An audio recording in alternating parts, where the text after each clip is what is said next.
നമസ്കാരം സുഹൃത്തുക്കളെ, നാലാമത്തെ ക്ലാസ്സിലേക്ക് ഇന്ത്യൻ ഭരണഘടനയുടെ നാലാമത്തെ ക്ലാസ്സിലേക്ക് എല്ലാ കൂട്ടർക്കും സ്വാഗതം. ഇന്ന് എടുക്കുന്ന ലെസൺ ജനാധിപത്യത്തിന്റെ വ്യാപനം സ്ഥാപനങ്ങളിലൂടെ.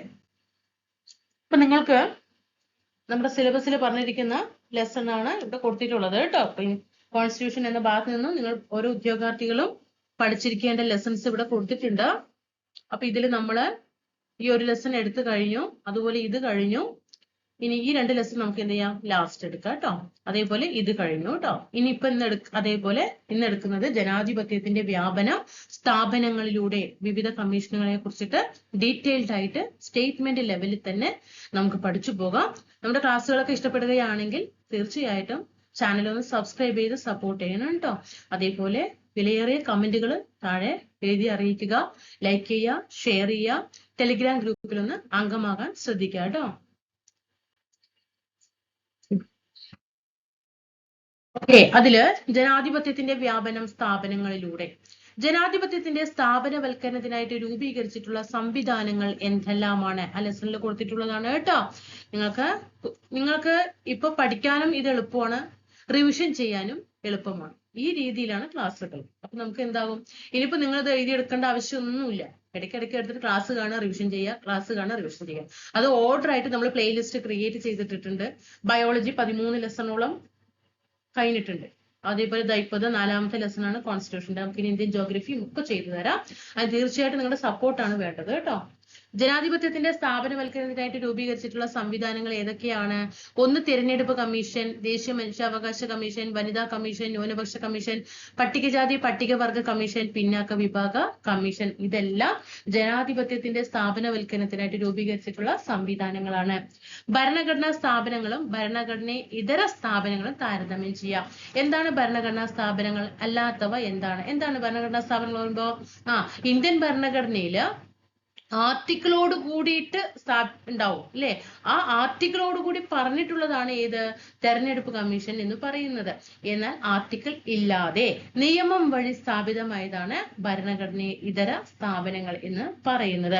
ഇപ്പൊ തെരഞ്ഞെടുപ്പ് കമ്മീഷൻ നമുക്കറിയാം ആർട്ടിക്കിളോട് കൂടി, ആർട്ടിക്കിൾ 324 കൂടിയിട്ട് സ്ഥാപിതമായതാണ് തെരഞ്ഞെടുപ്പ് കമ്മീഷൻ. അതൊരു ഭരണഘടനാ സ്ഥാപനമാണ്. എന്നാൽ ഇത് എന്താണ്, മനുഷ്യാവകാശ കമ്മീഷൻ എന്താണ്, അതൊരു നിയമം മൂലം നിലവിൽ വന്നതാണ്. ദേശീയ വനിതാ കമ്മീഷൻ നിയമം മൂലമാണ്. ന്യൂനപക്ഷ കമ്മീഷൻ ആർട്ടിക്കിളോട് കൂടി വന്നതാണ്. പട്ടികജാതി കമ്മീഷൻ ആർട്ടിക്കിൾ ആണ്. പിന്നെ വിഭാഗ കമ്മീഷൻ, ഇതൊക്കെ ഭരണഘടനാ സ്ഥാപനം. ഭരണഘടന നിലവിൽ വന്നപ്പോൾ തന്നെ രൂപീകരിക്കപ്പെട്ട സ്വയംഭരണ സ്ഥാപനങ്ങളാണ് ഭരണഘടനാ സ്ഥാപനങ്ങൾ. ഭരണഘടനാ സ്ഥാപനങ്ങളുടെ അധികാരത്തിന്റെ ഉറവിടം ഭരണഘടനയാണ്. ഈ സ്ഥാപനങ്ങളുടെ അധികാരം, ഘടന എന്നിവയിൽ മാറ്റം വരുത്തുന്നതിന് ഭരണഘടന ഭേദഗതി അനിവാര്യം. പാർലമെന്റ് പാസാക്കുന്ന നിയമങ്ങൾ അനുസരിച്ച് രൂപം കൊള്ളുന്നവയാണ് ഭരണഘടനേതര സ്ഥാപനങ്ങൾ. ഇവയ്ക്ക് പിന്നീട് ആവശ്യാനുസരണം ഭരണഘടനാ പദവി ലഭിക്കാറുണ്ട്. പദവി കൊടുക്കണം എന്നുണ്ടെങ്കിൽ പിന്നീട് അത് എന്താകും, ഭരണഘടനാ സ്ഥാപനത്തിലേക്ക് മാറാറുണ്ട്. അപ്പൊ എന്താണ് രണ്ടും തമ്മിലുള്ള വ്യത്യാസം എന്ന് മനസ്സിലായല്ലോ. തെരഞ്ഞെടുപ്പ് കമ്മീഷന്റെ പ്രാധാന്യം എന്താണ്? തെരഞ്ഞെടുപ്പ് കമ്മീഷൻ നമുക്കറിയാം. അപ്പൊ ലോകസഭ നിയമസഭ ഇലക്ഷൻ നടക്കാൻ പോവാണ് അല്ലെ. ഇപ്പോ നമുക്കറിയാം ഡേറ്റുകൾ പ്രഖ്യാപിച്ചു. ആരാ ചെയ്യുന്നത്? ഇനി തെരഞ്ഞെടുപ്പ് കമ്മീഷന്റെ ഡ്യൂട്ടീസ് ആണ് അല്ലെ. അപ്പൊ എന്തൊക്കെയാണ് പ്രാധാന്യം? ജനാധിപത്യ ഭരണ സംവിധാനത്തിൽ ജനപ്രതിനിധികളും ഭരണാധികാരികളും അധികാരത്തിലെത്തുന്നത് തെരഞ്ഞെടുപ്പുകളിലൂടെയാണ്. നീതിപൂർവവും നിഷ്പക്ഷവുമായ തിരഞ്ഞെടുപ്പ് ഉറപ്പുവരുത്തുന്നതിന് സ്വതന്ത്രവും അധികാരികവുമായ ഭരണഘടനാ സ്ഥാപനമാണ് തെരഞ്ഞെടുപ്പ് കമ്മീഷൻ. ഭരണഘടനയുടെ അനുച്ഛേദം 324 പ്രകാരം 1950 ജനുവരി 25-നാണ് ഇന്ത്യൻ തെരഞ്ഞെടുപ്പ് കമ്മീഷൻ നിലവിൽ വന്നത്. 1950 ജനുവരി മാസം 25-ാം തീയതി 25 സുപ്രീം കോടതി നമ്മൾ എപ്പോഴാണ് പഠിച്ചത്? ജനുവരി, കഴിഞ്ഞ ക്ലാസ്സിൽ പഠിച്ചതാണ് അല്ലെ, ജനുവരി 28. എന്നാൽ ജനുവരി 25-നാണ് തെരഞ്ഞെടുപ്പ് കമ്മീഷൻ, ആർട്ടിക്കിൾ 324. ഇനി തെരഞ്ഞെടുപ്പ് കമ്മീഷന്റെ ഘടന എങ്ങനെയാണ്? മുഖ്യ തെരഞ്ഞെടുപ്പ് കമ്മീഷണറും 2 കമ്മീഷണർമാരും ചേർന്നതാണ് നിലവിലെ തെരഞ്ഞെടുപ്പ് കമ്മീഷൻ. അങ്ങനെ എത്ര പേരാണ്? 3 പേര് കേട്ടോ. മുഖ്യ തെരഞ്ഞെടുപ്പ് കമ്മീഷണറും 2 കമ്മീഷണർമാരും ചേർന്നതാണ് നിലവിലെ തെരഞ്ഞെടുപ്പ് കമ്മീഷൻ. രാഷ്ട്രപതിയാണ് ഇവരെ നിയമിക്കുന്നത്. 6 വർഷമോ അല്ലെങ്കിൽ 65 വയസ്സ് വരെയോ ആണ് കമ്മീഷന്റെ കാലാവധി. 6 വർഷം അല്ലെങ്കിൽ 65. ഇനി മുഖ്യ തെരഞ്ഞെടുപ്പ് കമ്മീഷണറെ തൽസ്ഥാനത്ത് നീക്കം ചെയ്യാൻ സാധിക്കുന്ന പ്രക്രിയ എങ്ങനെയാണ്? ഇംപീച്ച്മെന്റ് ആണ് കേട്ടോ. മുഖ്യ തെരഞ്ഞെടുപ്പ് കമ്മീഷണറെ, സാധാരണ തെരഞ്ഞെടുപ്പ് കമ്മീഷണർ അല്ല, മുഖ്യ തെരഞ്ഞെടുപ്പ് കമ്മീഷണറെ നീക്കം ചെയ്യണമെങ്കിൽ അത് ഇംപീച്ച്മെന്റിലൂടെയാണ് സാധ്യം. അപ്പൊ ഇവിടെ പഠിച്ചത് സ്ട്രക്ചർ എങ്ങനെയാണ് തെരഞ്ഞെടുപ്പ് കമ്മീഷന്റെ? മുഖ്യ തെരഞ്ഞെടുപ്പ് കമ്മീഷണറും 2 കമ്മീഷണർമാരും കൂടായിട്ട് പഠിക്കുക കേട്ടോ. രാഷ്ട്രപതിയാണ് അവരെ നിയമിക്കുക. അതേപോലെ 6 വർഷം അല്ലെങ്കിൽ 65 വയസ്സാണ് കാലാവധി. മുഖ്യ തെരഞ്ഞെടുപ്പ് കമ്മീഷണറെ നീക്കം ചെയ്യണമെങ്കിൽ അത് ഇംപീച്ച്മെന്റിലൂടെ മാത്രമേ സാധ്യം. അപ്പോ ഇത്തിരി കടുത്ത കാര്യങ്ങളൊക്കെ അപ്പൊ അത് തന്നെയാണ് കേട്ടോ വായിച്ചത്. ഇനി തെരഞ്ഞെടുപ്പ് കമ്മീഷന്റെ ചുമതലകൾ എന്തെല്ലാമാണ്? വോട്ടർ പട്ടിക തയ്യാറാക്കുക, തിരിച്ചറിയൽ കാർഡ് ലഭ്യമാക്കൽ, രാഷ്ട്രപതി, ഉപരാഷ്ട്രപതി, ലോകസഭ, രാജ്യസഭ, സംസ്ഥാന നിയമസഭാംഗങ്ങൾ എന്നിവരുടെ തെരഞ്ഞെടുപ്പിനുള്ള മേൽനോട്ടം, നടത്തിപ്പ്, നിയന്ത്രണം, പെരുമാറ്റച്ചട്ടങ്ങളുടെ പ്രഖ്യാപനം, നടപ്പിലാക്കൽ. ഇതെല്ലാം ഡ്യൂട്ടിയാണ്. രാഷ്ട്രീയ പാർട്ടികൾക്ക് അംഗീകാരം നൽകല്, ചിഹ്നം അനുവദിക്കല്, തെരഞ്ഞെടുപ്പ് വിജ്ഞാപനം പുറപ്പെടുവിക്കുക, നാമനിർദ്ദേശ പത്രിക സ്വീകരിക്കുക, സൂക്ഷ്മ പരിശോധന നടത്തുക, നാമനിർദ്ദേശ പത്രിക അംഗീകരിക്കല്, സ്ഥാനാർത്ഥി പട്ടിക പ്രസിദ്ധീകരിക്കല്, വോട്ടെടുപ്പ്, വോട്ടെണ്ണ തീയതി നിശ്ചയിക്കുക, ഫലപ്രഖ്യാപനം, തർക്കങ്ങൾ പരിഹരിക്കല്, തെരഞ്ഞെടുപ്പ് ചെലവ് പരിശോധിക്കുക, തുടർ നടപടികൾ സ്വീകരിക്കുക. ഇതെല്ലാം തെരഞ്ഞെടുപ്പ് കമ്മീഷന്റെ ചുമതലകളാണ്. ജനപ്രാതിനിധ്യ നിയമം 1950 51 സവിശേഷതകൾ പറഞ്ഞിട്ടുണ്ട്. ആ ലെസണിൽ പറഞ്ഞിരിക്കുന്ന 1950 ജനപ്രാതിനിധ്യ നിയമത്തിൽ എന്തു പറയുന്നു, 51 എന്തു പറയുന്നു എന്നുള്ളത് വേറിട്ട് തന്നെ പഠിക്കണം. മനസ്സിലായോ? അതില് ജനപ്രാതിനിധ്യ നിയമം 1950 പാർലമെന്റിലെയും സംസ്ഥാന നിയമസഭകളിലെയും തെരഞ്ഞെടുപ്പുകളിലേക്കുള്ള നിയോജക മണ്ഡലങ്ങൾ നിശ്ചയിക്കുന്നത്, അതിർത്തി പുനർനിർണയിക്കുന്നത്, വോട്ടർ പട്ടിക തയ്യാറാക്കുന്നതിനുള്ള വ്യവസ്ഥകൾ ക്രോഡീകരിക്കുന്നതും, എല്ലാ പാർലമെന്റ് അംഗങ്ങളും ഏകാംഗ മണ്ഡലങ്ങളാണെന്ന നിയമം അനുശാസിക്കുന്നതും, നിയോജക മണ്ഡലങ്ങളുടെ വിഭജനം, പുനർനിർണയം, മുഖ്യ തെരഞ്ഞെടുപ്പ് ഓഫീസർ, ജില്ലാ തെരഞ്ഞെടുപ്പ് ഓഫീസർ, വോട്ടർ പട്ടിക തയ്യാറാക്കുന്നതിനുള്ള ഇലക്ട്രൽ രജിസ്ട്രേഷൻ ഓഫീസർമാർ എന്നിവരുടെ നിയമനം, വോട്ടർ പട്ടിക തയ്യാറാക്കൽ, ഇതെല്ലാം ജനപ്രാതിനിധ്യ നിയമം 1950 പറയുന്നുണ്ട്. എന്തൊക്കെയാണ് പറയുന്നത്? പാർലമെന്റിലെയും നിയമസഭകളിലെയും തെരഞ്ഞെടുപ്പുകളിലേക്കുള്ള നിയോജക മണ്ഡലങ്ങൾ നിശ്ചയിക്കുക. അപ്പൊ നമുക്കറിയാം നിയമസഭയില് ഇലക്ഷൻ വരും അല്ലെ, ഓരോരോ നിയോജക മണ്ഡലങ്ങളിൽ ഇന്ന സ്ഥാനാർത്ഥികളാണെന്ന് പറഞ്ഞു വരുന്നുണ്ട്. ആ നിയോജക മണ്ഡലങ്ങൾ നിശ്ചയിക്കുന്നതും, അതിർത്തി പുനർനിർണയിക്കാനും, വോട്ടർ പട്ടിക തയ്യാറാക്കുന്നതിനുള്ള വ്യവസ്ഥകൾ ക്രോഡീകരിക്കുന്നതിനും, എല്ലാ പാർലമെന്റ് മണ്ഡലങ്ങളും ഏകാംഗ മണ്ഡലങ്ങളാണെന്ന് നിയമം അനുശാസിക്കുന്നതും, നിയോജക മണ്ഡലങ്ങളുടെ വിഭജനം, ഇപ്പൊ ഒരു നിയോജക മണ്ഡലത്തിൽ ഇത്ര പഞ്ചായത്ത് എന്നുണ്ടാവും അല്ലെ, അത് വിഭജിക്കുക, പുനർനിർണയം നടത്തുക, മുഖ്യ തെരഞ്ഞെടുപ്പ് ഓഫീസർ, ജില്ലാ തെരഞ്ഞെടുപ്പ് ഓഫീസർ, വോട്ടർ പട്ടിക തയ്യാറാക്കുന്നതിനുള്ള ഇലക്ട്രൽ രജിസ്ട്രേഷൻ ഓഫീസർമാർ എന്നിവരുടെ നിയമനത്തെ കുറിച്ച് പറയുന്നതും, വോട്ടർ പട്ടിക തയ്യാറാക്കുന്നതിനെ കുറിച്ചിട്ടും ഒക്കെ പറയുന്നത് ജനപ്രാതിനിധ്യ നിയമം 1950 എന്നാൽ 51 ഇവർക്ക് വേണ്ട യോഗ്യതകളെ കുറിച്ചിട്ടാണ് പറയുന്നത് കേട്ടോ. ഇന്ത്യൻ പാർലമെന്റിലേക്കും സംസ്ഥാന നിയമസഭകളിലേക്കും തെരഞ്ഞെടുപ്പ് നടത്തുന്നതിനും, തിരഞ്ഞെടുക്കപ്പെട്ടവരുടെ യോഗ്യതയും അയോഗ്യതയും നിർണ്ണയിക്കുന്നതിനും, തെരഞ്ഞെടുപ്പ് തർക്കങ്ങൾക്കുള്ള പരിഹാരങ്ങൾ വ്യവസ്ഥ ചെയ്യുന്നതിനുമുള്ള നിയമമാണ് 1951 ജനപ്രാതിനിധ്യ നിയമം. യോഗ്യത, തെരഞ്ഞെടുപ്പുമായി ബന്ധപ്പെട്ട കുറ്റകൃത്യങ്ങൾ, പാർലമെന്റ് അംഗങ്ങളുടെ യോഗ്യതകൾ അയോഗ്യതകൾ എന്നിവയെക്കുറിച്ച് പ്രതിപാദിക്കുന്നു. പാർലമെന്റിനെയും നിയമസഭകളിലെയും അംഗങ്ങളെ അയോഗ്യരാക്കുന്നതിനെ കുറിച്ചിട്ടും, തെരഞ്ഞെടുപ്പ് സംവിധാനത്തെ കുറിച്ചിട്ടും മുഖ്യ തെരഞ്ഞെടുപ്പ് കമ്മീഷണർ, ജില്ലാ തെരഞ്ഞെടുപ്പ് ഓഫീസർ, തെരഞ്ഞെടുപ്പ് നിരീക്ഷകർ, റിട്ടേണിംഗ് ഓഫീസർമാർ എന്നിവരുടെ ചുമതലകളും യോഗ്യതകളും ഈ നിയമത്തിൽ നിർവചിച്ചിരിക്കുന്നു. രാഷ്ട്രീയ പാർട്ടികളുടെ രജിസ്ട്രേഷനെ കുറിച്ചിട്ടും ഈ നിയമത്തിൽ പ്രതിപാദിക്കുന്നു. ചോദ്യം വരുമ്പോ അപ്പൊ ഇവിടെ ഈ 3 ഏകദേശം യോഗ്യതകളെ കുറിച്ചിട്ട് പറഞ്ഞു. ചിലപ്പോ ഇങ്ങനെ ഒരു ഓപ്ഷൻ വരുന്ന സമയത്ത് നമുക്ക് മാറും, ഇത് 50 ആണോ 51 ആണോ എന്ന് കൺഫ്യൂഷൻ വരാൻ പാടില്ല. അതുകൊണ്ട് ഇടയ്ക്കിടയ്ക്ക് എടുത്തിട്ട് ക്ലാസ് എടുത്തിട്ട് റിവിഷൻ ചെയ്യാനായിട്ട് ശ്രദ്ധിക്കാം. രാഷ്ട്രീയ പാർട്ടികളുടെ രജിസ്ട്രേഷനെ കുറിച്ചിട്ട് നിയമത്തെ പ്രതിപാദിക്കുന്നത് 51 ഏത് സംഘടനയ്ക്കും രാഷ്ട്രീയ പാർട്ടിയായിട്ട് മാറണമെങ്കിൽ തെരഞ്ഞെടുപ്പ് കമ്മീഷനിൽ രജിസ്റ്റർ ചെയ്യുന്നത്. അപ്പൊ നിങ്ങൾ 51 ആലോചിക്കുമ്പോൾ യോഗ്യത 1 പഠിക്കുക. 1 യോഗ്യത, 2 രജിസ്ട്രേഷൻ കേട്ടോ. ഇത് രണ്ടും ഒന്ന് മനസ്സിലൊന്ന് ക്ലൂ ഓർമ്മയ്ക്ക് വെക്കാനേ. യോഗ്യത, രജിസ്ട്രേഷൻ, ഇത് രണ്ടും 51 എന്നുള്ളത് ഓർത്തു വെക്കണം.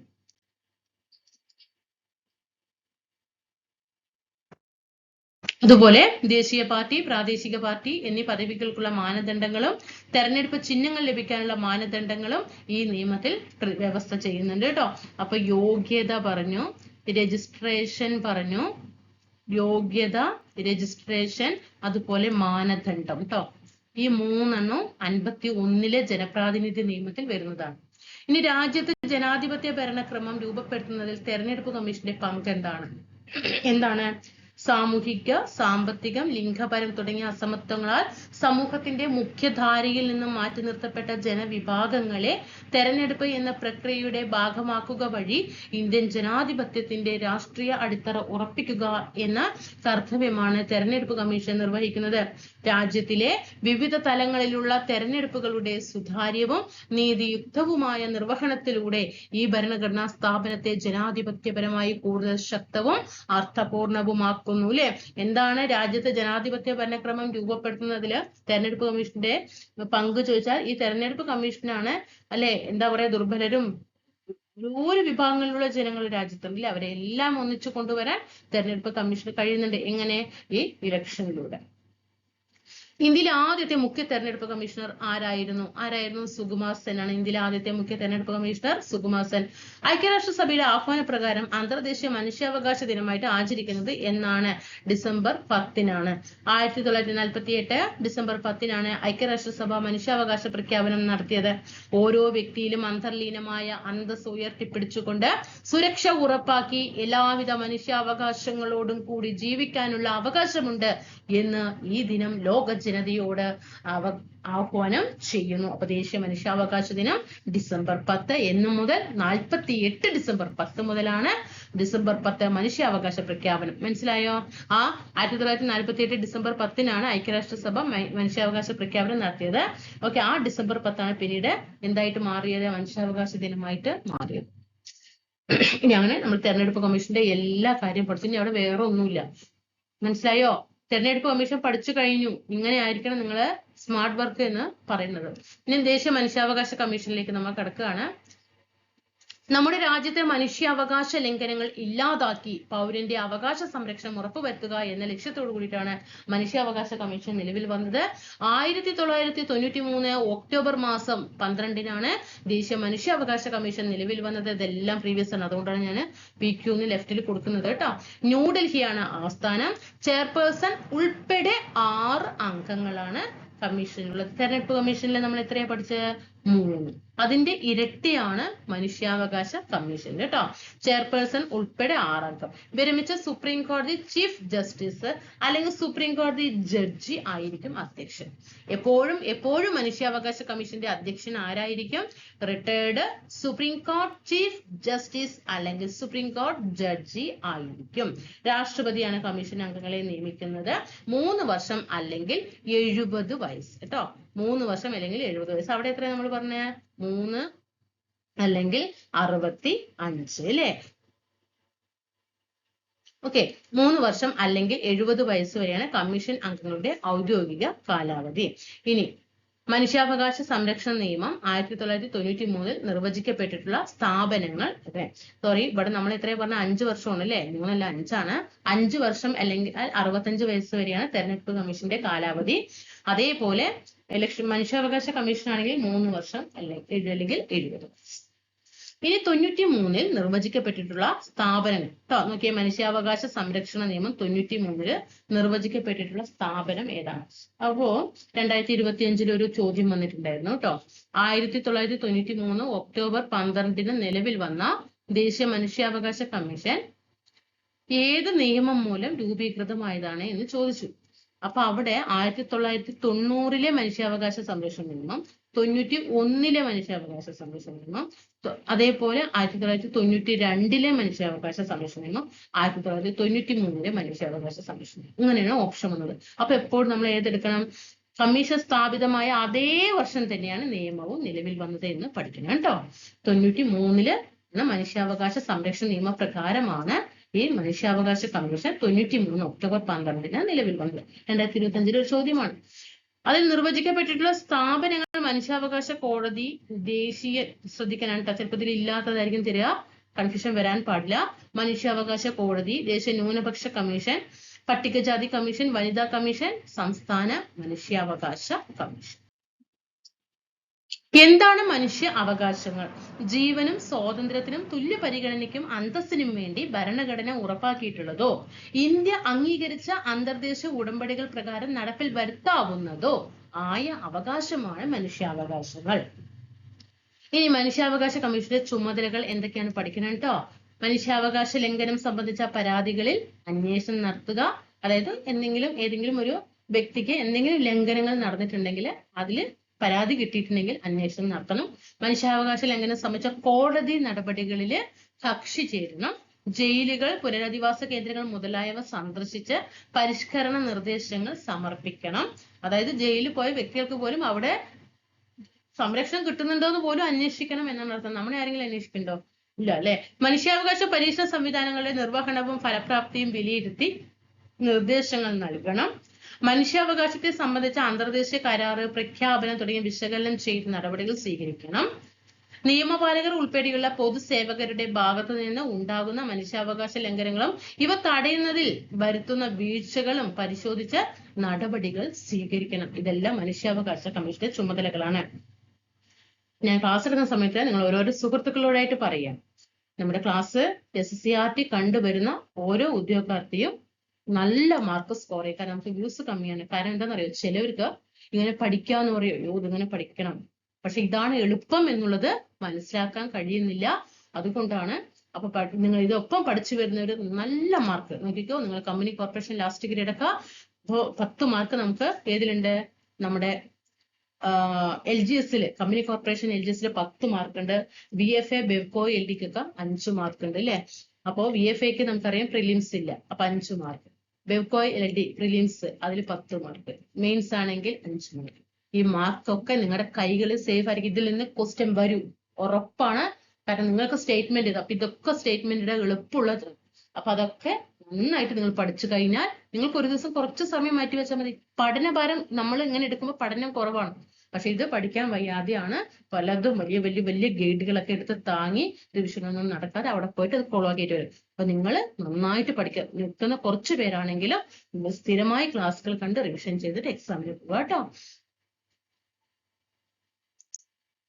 മനുഷ്യാവകാശങ്ങൾ ലംഘിക്കപ്പെടുന്ന സാഹചര്യങ്ങൾ എന്താണ്? യുദ്ധങ്ങൾ, ആഭ്യന്തര കലാപങ്ങള്, ഭീകരാക്രമണങ്ങള്, കുട്ടികൾക്കെതിരായ വിവേചനം, സ്ത്രീകൾക്കെതിരായ വിവേചനം. ഈ സമയങ്ങളിലൊക്കെയാണ് മനുഷ്യാവകാശങ്ങൾ ലംഘിക്കപ്പെടുന്ന സാഹചര്യങ്ങൾ അല്ലെ. ഒരു യുദ്ധം ഉണ്ടാകുന്ന സമയത്ത് എല്ലാവർക്കും ഒരേ അവകാശം ഉണ്ടാകുമോ? കിട്ടോ? ഇല്ല അല്ലെ. പലരുടെയും അവകാശങ്ങൾ എന്താ പറയാ നിഷേധിക്കപ്പെടുന്ന ഒരു സമയമാണ്. ആഭ്യന്തര കലാപങ്ങൾ ഉണ്ടാകുന്ന സമയത്തും ഭീകരാക്രമണങ്ങളും കുട്ടികൾക്കെതിരായിട്ടുള്ള വിവേചനങ്ങൾ നടക്കുമ്പോൾ, സ്ത്രീകൾക്കെതിരായിട്ടുള്ള വിവേചനം. ഇനി അന്തർദേശീയ തലത്തിൽ പ്രവർത്തിക്കുന്ന മനുഷ്യാവകാശ സന്നദ്ധ സംഘടനയ്ക്ക് ഉദാഹരണം ഏതാണ്? അന്തർദേശീയ തലത്തിൽ പ്രവർത്തിക്കുന്ന മനുഷ്യാവകാശ സന്നദ്ധ സംഘടന ആംനസ്റ്റി ഇന്റർനാഷണൽ ആണ് കേട്ടോ. ആംനസ്റ്റി ഇന്റർനാഷണൽ ആണ്. ബ്രിട്ടീഷ് അഭിഭാഷകനായ പീറ്റർ ബെൻസ് ആണ് 1961 ആംനസ്റ്റി ഇന്റർനാഷണൽ സ്ഥാപിച്ചത് കേട്ടോ. സാർവദേശീയ മനുഷ്യാവകാശ പ്രഖ്യാപനത്തിലും മറ്റ് അന്താരാഷ്ട്ര മനുഷ്യാവകാശ കൺവെൻഷനുകളിലും ഉൾപ്പെടുത്തിയിട്ടുള്ള എല്ലാ മനുഷ്യാവകാശങ്ങളും ഓരോ വ്യക്തിയും ആസ്വദിക്കുന്ന ഒരു ലോകത്തിനായി പ്രചാരണം നടത്തുകയാണ് ആംനസ്റ്റി ഇന്റർനാഷണലിന്റെ ലക്ഷ്യം. സ്ത്രീകൾ അനുഭവിക്കുന്ന പ്രശ്നങ്ങൾ, തൊഴിലിടങ്ങളിലെ വിവേചനം, അവസര നിഷേധം, വേതനങ്ങളിലെ വിവേചനം. പുരുഷന്മാർക്ക് ഒരു വേതനം, സ്ത്രീകൾക്ക് ഒരു വേതനമാണ്. ഇന്നും നമ്മുടെ നാട്ടിലും പുരുഷന് ഒരു വേതനം, അന്ന് പണിയെടുക്കുന്നത് രണ്ടാളും ഒരുപോലെയാണ്. അവിടെയും വേതനത്തിൽ എന്താണ്? വിവേചനമാണ്, അസമത്വം, ലൈംഗിക അതിക്രമങ്ങൾ. അതേപോലെ അടിസ്ഥാന സൗകര്യങ്ങളുടെ നിഷേധവും. ദേശീയ വനിതാ കമ്മീഷന്റെ ഇനി അടുത്ത് നമ്മള് മനുഷ്യാവകാശ കമ്മീഷനിലേക്ക് കടന്നു. തെരഞ്ഞെടുപ്പ് കമ്മീഷൻ കടന്നു. ഇനി വനിതാ കമ്മീഷനിലേക്ക് കടക്കാണ്. ദേശീയ വനിതാ കമ്മീഷന്റെ ഘടന, വനിതാ കമ്മീഷന്റെ ചുമതല, വനിതാ കമ്മീഷന്റെ പ്രവർത്തനങ്ങൾ. നമുക്ക് ഘടന നോക്കാം. 92 ജനുവരി 31 ദേശീയ വനിതാ കമ്മീഷൻ സ്ഥാപിതമായത്. 92 ജനുവരി 31. ചെയർപേഴ്സണും 5 അംഗങ്ങളും 1 മെമ്പർ സെക്രട്ടറിയും ഉൾപ്പെടുന്നതാണ് കമ്മീഷൻ. ചെയർപേഴ്സൺ, 5 അംഗങ്ങൾ, 1 മെമ്പർ സെക്രട്ടറി, അങ്ങനെ 7 പേര്. അംഗങ്ങളെ നിയമിക്കുന്നത് കേന്ദ്ര ഗവൺമെന്റ്. കാരണം എന്താ? കേന്ദ്ര സർക്കാർ. എന്തുകൊണ്ടാ ഇത് രാഷ്ട്രപതി നിയമിക്കാത്തത്? നമ്മൾ മറ്റു 2 പറഞ്ഞത് രാഷ്ട്രപതിയാണ് നിയമിക്കുന്നത് എന്ന് പറഞ്ഞു അല്ലെ. ഇവിടെ കേന്ദ്ര സർക്കാരാണ് വനിതാ കമ്മീഷൻ നിയമിക്കുന്നത്. 3 വർഷമാണ് അംഗങ്ങളുടെ ഔദ്യോഗിക കാലം. എങ്കിൽ ചുമതലകളും പ്രവർത്തനങ്ങളും നോക്കാം. സ്ത്രീ സുരക്ഷയ്ക്കായിട്ടുള്ള ഭരണഘടനാ വ്യവസ്ഥകളും നിയമങ്ങളും പരിശോധിക്കുക, സ്ത്രീകളുടെ അവകാശങ്ങൾ സംരക്ഷിക്കുന്നതിനായിട്ടുള്ള നിർദ്ദേശങ്ങൾ സമർപ്പിക്കുക, ലിംഗനീതി ഉറപ്പുവരുത്തുന്നതുമായി ബന്ധപ്പെട്ട പ്രവർത്തനങ്ങൾ, സ്ത്രീകൾ നേരിടുന്ന അസമത്വം വിവേചനം ഇല്ലാതാക്കുന്നതിനുള്ള നിർദ്ദേശം നൽകുക, സ്ത്രീകൾ പ്രശ്നങ്ങളിൽ ഇടപെടുകയും പരിഹാരങ്ങൾ നിർദ്ദേശിക്കുകയും ചെയ്യുക, സ്ത്രീകളെ ബാധിക്കുന്ന വിഷയത്തിൽ സർക്കാരുകൾക്ക് ഉപദേശം.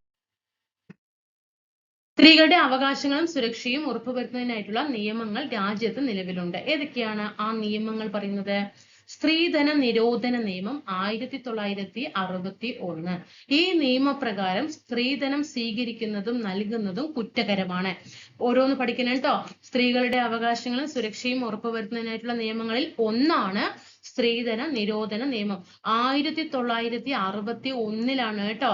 1961 ഈ നിയമപ്രകാരം സ്ത്രീധനം സ്വീകരിക്കുന്നതും നൽകുന്നതും കുറ്റകരമാണ്. അടുത്തത് ഗാർഹിക പീഡന നിരോധന നിയമം 2005 നിലവിൽ വന്നതാണ്. സ്ത്രീത്വത്തെ അപമാനിക്കുന്നതും അപകടപ്പെടുത്തുന്നതുമായ എല്ലാ അതിക്രമങ്ങളിൽ നിന്നും സംരക്ഷണം നൽകുന്നത് ഗാർഹിക പീഡന നിരോധന നിയമമാണ്. 2005 കേട്ടോ നിലവിൽ വന്നത്. ഇനി വനിതാ ദിനത്തെ കുറിച്ചിട്ട് പറയുകയാണെങ്കിൽ എന്തൊക്കെ പഠിക്കണം? വനിതാ ദിനം മാർച്ച് 8 അന്തർദേശീയ വനിതാ ദിനം. അപ്പൊ കഴിഞ്ഞേ ഉള്ളൂ അല്ലെ. നമ്മുടെ ഫെബ്രുവരി 13 ഇന്ത്യയിൽ ദേശീയ വനിതാ ദിനം ആചരിക്കുന്നത്. അന്തർദേശീയ വനിതാ ദിനം മാർച്ച് 8, ഇന്ത്യൻ ദേശീയ വനിതാ ദിനം ഫെബ്രുവരി 13. ഇന്ത്യയുടെ വാനമ്പാടി എന്നറിയപ്പെടുന്ന കവയിത്രിയും സ്വതന്ത്ര സമര സേനാനിയുമായ സരോജിനി നായിഡുവിന്റെ ജന്മദിനമാണ് ദേശീയ വനിതാ ദിനമായിട്ട് ആചരിക്കുന്നത്. ഇതെല്ലാ ക്വസ്റ്റ്യനും ഉണ്ട് കേട്ടോ. ഒരു ക്വസ്റ്റ്യൻ പോലും, ഒരു ലൈന് പോലും, എത്രയുള്ള ഒരു ലൈന് പോലും എന്താണ് നിങ്ങൾ കയ്യിൽ നിന്ന് ഒരു ചോദ്യങ്ങൾ പോലും കിട്ടില്ല. എല്ലാം ഇതിലുണ്ട് കേട്ടോ. ഇനി വനിതാ കമ്മീഷന്റെ ചുമതലകൾ എന്തെല്ലാമാണ്? ലിംഗനീതി ഉറപ്പുവരുത്തുന്നത് വനിതാ കമ്മീഷനാണ് അല്ലെ, വനിതയാണ്. അപ്പൊ ആ സ്ത്രീ എന്നുള്ള ആ ഒരു നീതിയെ എന്താണ് അവിടെ തടയാൻ പാടില്ല അല്ലെ. അപ്പൊ അതുകൊണ്ട് ലിംഗനീതി ഉറപ്പുവരുത്തിക്കൊണ്ടും സ്ത്രീകൾക്ക് തുല്യ അവകാശവും അവസരവും ഉറപ്പാക്കി ജനാധിപത്യം ശക്തിപ്പെടുത്തുന്നതും സ്ത്രീകൾ അഭിമുഖീകരിക്കുന്ന നീതി നിഷേധങ്ങൾ ഉൾപ്പെടെയുള്ള വിവിധങ്ങളായ പ്രശ്നങ്ങളിൽ ഇടപെടുകയും ഉചിതമായ തീരുമാനങ്ങൾ നിർദ്ദേശിക്കുകയും ചെയ്യുക, അതുമായി ബന്ധപ്പെട്ട നടപടിക്രമങ്ങളിൽ സർക്കാരിന് റിപ്പോർട്ട് നൽകുക, ഇതെല്ലാം വനിതാ കമ്മീഷന്റെ ചുമതലകളാണ്. ഇനി ന്യൂനപക്ഷങ്ങൾ നേരിടുന്ന പ്രശ്നങ്ങൾ എന്തെല്ലാമാണ്? സാമ്പത്തിക പിന്നാക്കാവസ്ഥയും വിദ്യാഭ്യാസ പിന്നാക്കാവസ്ഥയും. അടുത്തത് അതേപോലെ ലിബി സംരക്ഷണം കേട്ടോ. ലിബി സംരക്ഷണം, സാമൂഹിക പിന്നാക്കാവസ്ഥ. ഇനി ദേശീയ ന്യൂനപക്ഷം നമ്മൾ കമ്മീഷൻ പഠിച്ചു. നേരത്തെ ഞാൻ ഇലക്ഷൻ കമ്മീഷൻ പറഞ്ഞപ്പോ അവിടെ ഒന്ന് തെറ്റുപറ്റിയതാണ് കേട്ടോ. ഞാൻ അവിടെ തന്നെ നോട്ട് ചെയ്ത് വെച്ചിട്ടുണ്ട്. നമ്മളെ ഇലക്ഷൻ കമ്മീഷന്റെ കാലാവധി 6 വർഷം അല്ലെങ്കിൽ 65 വയസ്സാണ്. അംഗങ്ങൾ 3 കേട്ടോ. അവിടെ പറഞ്ഞപ്പോ 5 എന്നായി. എന്നോട് നോട്ട് ചെയ്ത് വെച്ചിട്ടുണ്ട്, തെറ്റിദ്ധരുത്തണം കേട്ടോ. ദേശീയ ന്യൂനപക്ഷ കമ്മീഷൻ 93 മെയ് 17 ദേശീയ ന്യൂനപക്ഷ കമ്മീഷൻ നിലവിൽ വന്നത് കേട്ടോ. 93 93 മനുഷ്യാവകാശ കമ്മീഷൻ വന്നു, 93 ന്യൂനപക്ഷ കമ്മീഷൻ വന്നു. എന്നാൽ ഒരു വർഷം മുമ്പ് തന്നെ വനിതാ കമ്മീഷൻ 92 ചെയർപേഴ്സണും വൈസ് ചെയർപേഴ്സണും 5 അംഗങ്ങളും ഉൾപ്പെടുന്നതാണ് കമ്മീഷന്റെ ഘടന. അപ്പോ 1, 5 7 പേര് കേട്ടോ. കേന്ദ്ര ഗവൺമെന്റ് ആണ് ഇവരെ നാമനിർദ്ദേശം ചെയ്യുന്നത്. രാഷ്ട്രപതിയാണ് കമ്മീഷൻ അംഗങ്ങളെ നിയമിക്കുന്നത്. 3 വർഷമാണ് കാലാവധി. കേന്ദ്ര ഗവൺമെന്റ് ആണ്. ഇതൊന്ന് നോക്കണം കേട്ടോ, ഇതൊന്ന് നോട്ട് ചെയ്യണം. കേന്ദ്ര ഗവൺമെന്റ് ആണ് ഇവരെ നാമനിർദ്ദേശം ചെയ്യുന്നത്. ഇനി ന്യൂനപക്ഷ കമ്മീഷന് വിപുലമായ അധികാരങ്ങളും ചുമതലകളുണ്ട്. എന്തൊക്കെയാണ് അവരുടെ അധികാരങ്ങളും ചുമതലകളും? മതഭാഷ സാംസ്കാരിക ന്യൂനപക്ഷങ്ങളുടെ അവകാശങ്ങൾ സംരക്ഷിച്ച് ആ വിഭാഗങ്ങളുടെ ക്ഷേമം ഉറപ്പുവരുത്തുക. നമുക്ക് ഈ ന്യൂനപക്ഷ കമ്മീഷൻ, ന്യൂനപക്ഷത്തെ കുറിച്ചിട്ട് നമ്മുടെ ഇന്ത്യൻ ആർട്ടിക്കിളില് മൗലിക അവകാശങ്ങളിൽ വരുന്ന ഒരു ആർട്ടിക്കിളാണ് 29ഉം 30ഉം കേട്ടോ. വെരി ഇമ്പോർട്ടന്റ് ആണ്. മനസ്സിലായോ?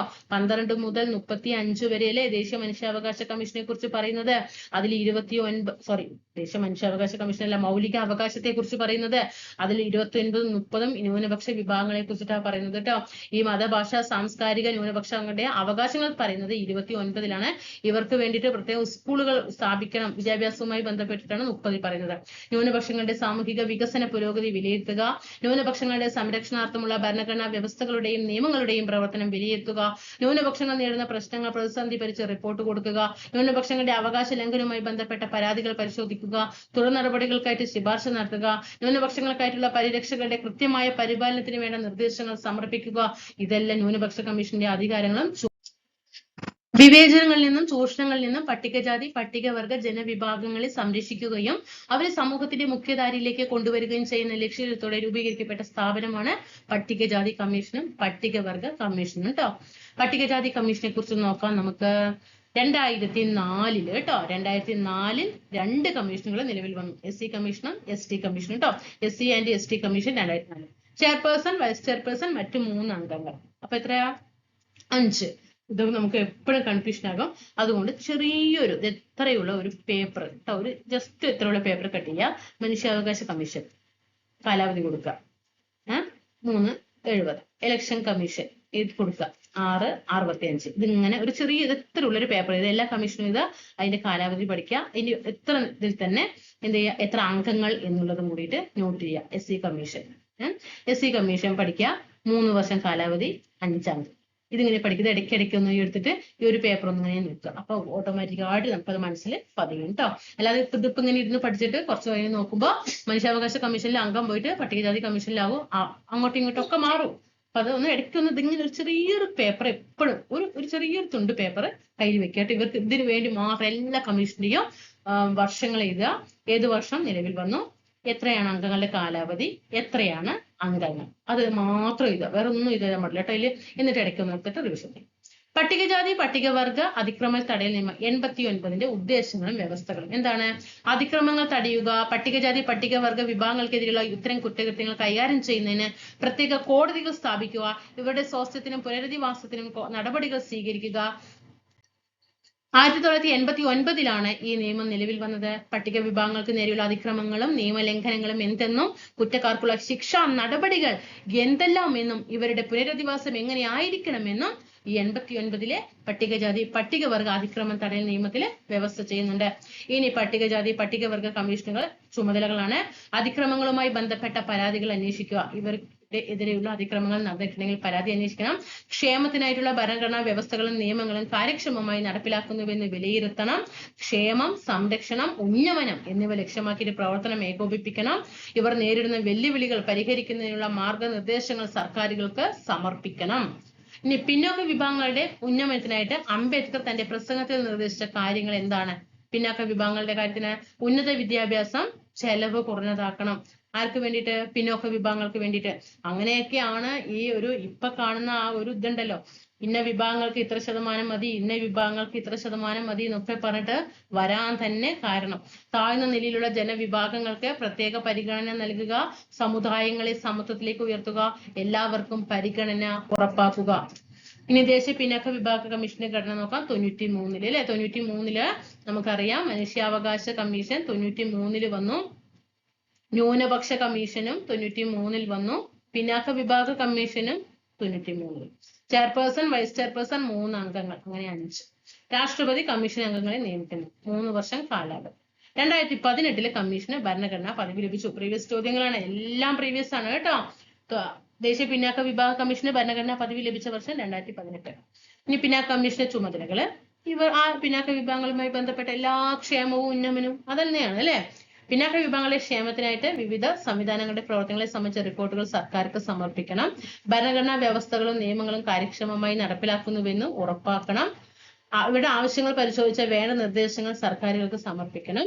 ഇവർക്കെതിരെ അതിക്രമങ്ങൾക്കെതിരെ നടപടികൾ സ്വീകരിക്കാൻ നീതി ഉറപ്പാക്കുന്നതിന് ശുപാർശ നൽകുക. ഇനി ജനാധിപത്യത്തിന്റെ സംസ്ഥാപനത്തിനായി രൂപീകരിക്കപ്പെട്ട വിവിധ കമ്മീഷനുകളുടെ ഘടന നമ്മളിപ്പോ ഇത്ര നേരം പഠിച്ചില്ലേ? ഇത്ര നേരം നമ്മൾ ഏതൊക്കെ പഠിച്ചു? പിന്നാക്ക വിഭാഗ കമ്മീഷൻ പഠിച്ചു, SC ST പഠിച്ചു, മനുഷ്യാവകാശം, വനിതാ കമ്മീഷൻ, തെരഞ്ഞെടുപ്പ് കമ്മീഷൻ, ന്യൂനപക്ഷം, ഇതൊക്കെ പഠിച്ചു. ഇതൊരൊറ്റ ടേബിള് തരാം. തെരഞ്ഞെടുപ്പ് കമ്മീഷൻ എപ്പോഴാണ് നിലവിൽ വന്നത്? 1950 ജനുവരി 25. മനുഷ്യാവകാശ കമ്മീഷൻ 93 ഒക്ടോബർ 12.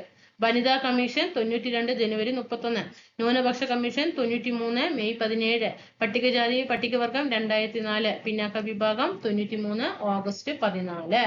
പിന്നാക്ക വിഭാഗം അതേപോലെ ഇവിടെ കാലാവധിയിലെ 6 വർഷം അല്ലെങ്കിൽ 65 വയസ്സ്, 3 വർഷം അല്ലെങ്കിൽ 70 വയസ്സ്, 3 വർഷം 3 വർഷം 3 വർഷം 3 വർഷം. ഇത് എളുപ്പമായില്ലേ? ഇപ്പൊ കുറച്ചൊന്ന് എളുപ്പമായില്ലേ? വനിത, ന്യൂനപക്ഷം, പിന്നാക്ക വിഭാഗം, SC ST എല്ലാം കാലാവധി 3 വർഷം. ഇനി അംഗങ്ങള് മുഖ്യ തെരഞ്ഞെടുപ്പ് കമ്മീഷണറും 2 കമ്മീഷണർമാരും 3 അംഗങ്ങള്, ചെയർപേഴ്സൺ ഉൾപ്പെടെ 6 അംഗങ്ങൾ, ചെയർപേഴ്സണും 5 അംഗങ്ങളും ഒരു മെമ്പർ സെക്രട്ടറി, വനിതയില് 7, ചെയർപേഴ്സൺ വൈസ് ചെയർപേഴ്സൺ 5 അംഗങ്ങൾ 7, ചെയർപേഴ്സൺ വൈസ് ചെയർപേഴ്സൺ മറ്റ് 3 അംഗങ്ങൾ 5, ചെയർപേഴ്സൺ വൈസ് ചെയർപേഴ്സൺ 3 അംഗങ്ങൾ 5. കണ്ടോ? അപ്പൊ 2 7 ഉണ്ട്, വനിതയും ന്യൂനപക്ഷവും കേട്ടോ. വനിതയും ന്യൂനപക്ഷത്തില് 7 പേരുണ്ട് കേട്ടോ. വനിത ന്യൂനപക്ഷം 7. അതേപോലെ 2 5 ഉള്ളത് പട്ടികജാതി പട്ടികവർഗം, നമ്മൾ SC ST എന്നല്ലേ ഇതങ്ങനെ SC ST എന്നല്ലേ ഇത് എസ്, ഇതൊരു 5 എന്ന പോലെ. അപ്പൊ ഇവിടെ 5 എന്ന് പഠിക്കുക കേട്ടോ. കാലാവധി അല്ല അംഗങ്ങള്. ഇനി ഇവരെ നിയമിക്കുന്നത് നോക്കിക്കേ, രാഷ്ട്രപതിയാണ് തെരഞ്ഞെടുപ്പ് കമ്മീഷനെ നിയമിക്കുന്നത്. മനുഷ്യാവകാശ കമ്മീഷനെ നിയമിക്കുന്നതും രാഷ്ട്രപതിയാണ്. വനിത കേന്ദ്ര സർക്കാരാണ്. ന്യൂനപക്ഷം രാഷ്ട്രപതി, പട്ടികജാതി രാഷ്ട്രപതി, പിന്നാക്ക വിഭാഗ കമ്മീഷൻ രാഷ്ട്രപതി. എല്ലാത്തിന്റെയും ആസ്ഥാനം ന്യൂഡൽഹി. ഇനി ജനാധിപത്യത്തിന്റെ വ്യാപന സ്ഥാപനങ്ങളിലൂടെ അതിന്റെ പങ്ക് വിശദമാക്കാനാ പറഞ്ഞത്. വിശാലമായ ഭൂവിസ്തൃതിയും ഉയർന്ന ജനസംഖ്യയും സാംസ്കാരിക വൈവിധ്യമുള്ള നമ്മുടെ ഇന്ത്യയില് നമ്മുടെ ജനവിഭാഗങ്ങളുടെ സാമൂഹ്യ സാമ്പത്തിക വിവിധ ജനവിഭാഗങ്ങളുണ്ട് അവിടെ സാമൂഹ്യ സാമ്പത്തിക പിന്നോക്കാവസ്ഥ പരിഹരിക്കേണ്ടത് അനിവാര്യമാണ്. അതുകൊണ്ടാണ് ഈ ജനാധിപത്യത്തിന്റെ വ്യാപനം ഓരോ സ്ഥാപനങ്ങളിലും ഇതാവുന്നത്. ഭരണഘടന വിഭാവനം ചെയ്യുന്ന അവസര സമത്വവും സാമൂഹ്യ നീതിയും പങ്കാളിത്തവും ഉറപ്പുവരുത്തുന്നതിലൂടെ മാത്രമേ ഈ പിന്നോക്കാവസ്ഥയ്ക്ക് പരിഹാരം കാണാൻ കഴിയൂ. അപ്പൊ ഓരോരോ വിഭാഗങ്ങള് അതാത് വിഭാഗങ്ങൾക്ക് ഉണ്ടാകുമ്പോൾ അതാത് വിഭാഗങ്ങളുടെ പ്രശ്നങ്ങൾ പരിഹരിക്കാൻ അതാത് കമ്മീഷനുകൾ മുൻകൈ എടുക്കൽ. അതിനു വേണ്ടിയിട്ടാണ് ഓരോ സ്ഥാപനങ്ങളും നിലകൊള്ളുന്നത്. ജനാധിപത്യ സാമൂഹ്യ സാമ്പത്തിക പിന്നോക്കാവസ്ഥയുള്ള ജനവിഭാഗങ്ങളെ കൂടി സമൂഹത്തിന്റെ മുഖ്യധാരയിൽ എത്തിക്കുന്നതിലൂടെ മാത്രമേ ജനാധിപത്യം പൂർണ്ണമാവുകയുള്ളൂ. ജനാധിപത്യ ഭരണ സംവിധാനത്തിന്റെ വിജയവും പരാജയവും ജനപങ്കാളിത്തത്തിൽ അധിഷ്ഠിതമാണ്. വിവിധ ജനവിഭാഗങ്ങളുടെ പങ്കാളിത്തം രാഷ്ട്രീയ പ്രക്രിയയിൽ ഉറപ്പാക്കുന്നതിൽ ഭരണഘടനേതര സ്ഥാപനങ്ങൾക്ക് സുപ്രധാന സ്ഥാനമാണ് ഉള്ളത്. ഓക്കെ, ഇങ്ങനെയുണ്ട് ക്ലാസ്സുകള്. ഒറ്റ ക്ലാസ്സിൽ എല്ലാ കമ്മീഷനും പഠിച്ചു കഴിഞ്ഞു. ഇങ്ങനെയായിരിക്കണം ക്ലാസ്. കാരണം വെറും 31 മിനിറ്റ്, വെറും 31 മിനിറ്റ് ആണ് ഇപ്പൊ നമ്മുടെ ക്ലാസ്സിന്റെ ദൈർഘ്യം എന്ന് പറയുന്നത് വെറും 31 മിനിറ്റ്. ആ 31 മിനിറ്റില് നമ്മൾ ഭരണഘടനാ സ്ഥാപനങ്ങളും ഭരണഘടന ഇതര സ്ഥാപനങ്ങളെ കുറിച്ചിട്ടും SCRT വ്യക്തമായിട്ട് പഠിച്ചു. ഇടയ്ക്കൊന്ന് റിവിഷൻ ചെയ്യാം. കാരണം ഇന്ന് ഒരു ദിവസം തന്നെ നിങ്ങൾ എത്ര ടോപ്പിക് തീർത്തു? ഒരു ലെസൺ. മറ്റൊരു കാര്യം, പുതിയ SCRTയില് ഒരു ലെസൺ കഴിഞ്ഞും ചെയ്തു. ഓക്കെ, ഇങ്ങനെ ആയിരിക്കണം കേട്ടോ. തീർച്ചയായിട്ടും അഭിപ്രായങ്ങളും നിർദ്ദേശങ്ങളും വിമർശനങ്ങളും ഒക്കെ എഴുതി അറിയിക്കുക. പോസിറ്റീവ് ആണെങ്കിലും നെഗറ്റീവ് ആണെങ്കിലും. അടുത്ത ക്ലാസ്സിൽ കാണാം. എല്ലാ കൂട്ടുകാർക്കും ഒരുപാട് നന്ദി അറിയിക്കുന്നു. Thank you.